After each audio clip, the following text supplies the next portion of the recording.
Welcome back, my subscribers. It's been a while since I recorded a video in this vlogging format, but today I want to talk about one of the lenses that have stood out the most to me in a long time, and that is the Voigtlander 50mm f1 Nocton. This is the Macro Marvin channel, where he'll share his passion for photography, videography, watches, cats, cars, and much more.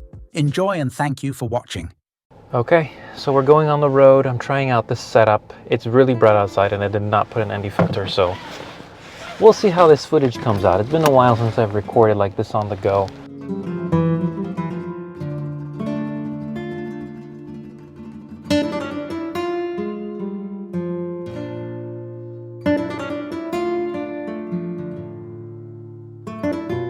All right, so I just got back from shooting a couple more shots. Like I said, I've been using this lens for about a month. I absolutely love it. The Voigtlander 50mm f1, there's a special magic to the lens, and obviously it's probably because of the f1, but I think Voigtlander just really nailed the lens design. And after seeing a lot of comparisons to the Noctilux or even their own f1.1, f1.2, this really is up there in quality and build. And output.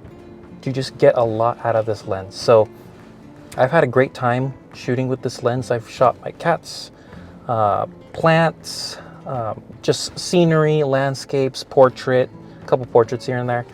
I really love the lens. I have to say, after having the G Master 1.2, after having f.95s from like Midicon or TT Artisans, what else? I've used a lot of f1.4s. There's just a lot of 50mm out there. This one, I think, hits the spot for me. I think this is my favorite 50mm I've ever used ever. And I'm not trying to exaggerate that. I honestly mean that. I think there's a magic to the images. There's a pop to the subject that you just can't get as easily with other lenses. Now, one thing I do have to point out is that because it is manual focus, you do have to go out of your way to learn to manual focus, have the patience to manually focus so that you can nail the shot. Now, it comes with practice and it's not easy, but I guarantee you this lens is worth it. And after using manual focus for other lenses, because I've been doing that with my SL2, SL2S journey, I think I'm pretty decent. I'm pretty good at manually focusing this lens. Today I had the opportunity to do a little bit of street photography, candid photography with subjects moving. And at close distance, it will be a struggle. But at medium distance, where you're going to get more of an environmental portrait, this lens pops. And you can totally focus and follow focus with your subject just by slightly moving. It's very easy to follow focus. It's very smooth and you can do it very gradually. So I found that it was also useful when I was doing very quick video clips. But in this particular example that I'm talking about for candid photography, I shot a picture of someone walking with 3 dogs, which is always unique when you have more than 1 or 2 dogs. It just looks amazing to be walking with all of them, and it's very calm. There's no chaos. He's under control. So I got that shot. I was able to follow him, and I got 3 or 4 shots. Maybe 1 or 2 were slightly out of focus, but because of the character and the style that this lens produces, it's not very noticeable, and it actually looks pretty dreamy and it looks nice. Okay, image quality. I know this was something that I complained a lot about, the TT Artisans 0.95.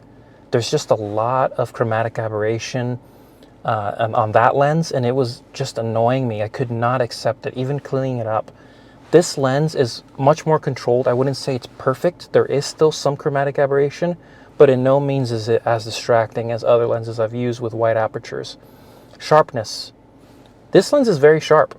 And of course, if you're comparing it to more modern lenses like a G Master or a Zeiss, those are extra sharp, I would say. You don't need that level of sharpness when you're using a lens like this. This is a character dreamlike lens to make your subject pop, to make the scene look magical. it's part of the experience. It's part of this type of lens. So I would say it's sharp enough. It's not going to be overly sharp, but I think it's very nice for skin tones and for portraits. I have a couple of examples where that is, and it just looks really nice. It's just a very natural sharpness that I would explain it as. Not over sharp, not a modern sharp. Other than that, I mean, the bokeh is beautiful. One of my complaints with the 50mm 1.1 from Voigtlander was that the bokeh was very messy. Unfortunately, this one is just the perfect balance, I'm noticing, out of all the lenses that I've used, to get that wide aperture, that normal focal length, while getting amazing out of focus environment. So overall, it's a winner for me. Take a look at the examples. I know it's not going to be for everybody, because some people are looking for a little bit more corrected look. This does vignette a bit, depending on the scene. It doesn't bother me because I like adding vignette anyway, but sometimes it is popping.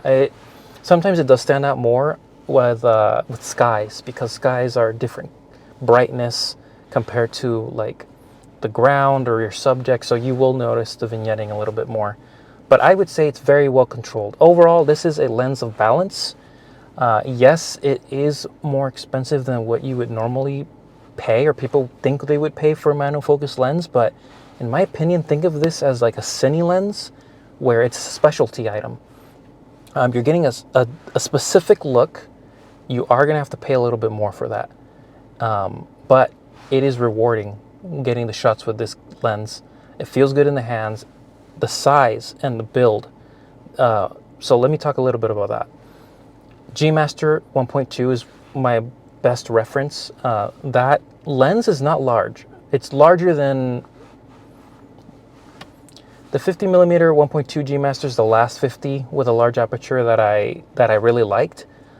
That lens had a good size. I would say it wasn't overly big, but it wasn't small either. This lens, it's just amazing to see the size of a 50 f1 when it's manually focused. But not just the size, it has all these elements that I'm explaining: the character, the sharpness, the bokeh in a compact size. The TTRSN's 0.95 is larger than this. I know some of the Noctilux lenses versions are larger. So for a 50 f1, this thing is so compact. You could take it anywhere with you. It's very low key, and at the same time, you're getting such an amazing image quality output. For travel, I would totally take this thing. Like I said, as you practice more and more with manual focus, of course there are going to be limitations. Autofocus is always dependent on the situation. So like right now, I'm using a Sony because Sony's #1 with autofocus, in my opinion, for video.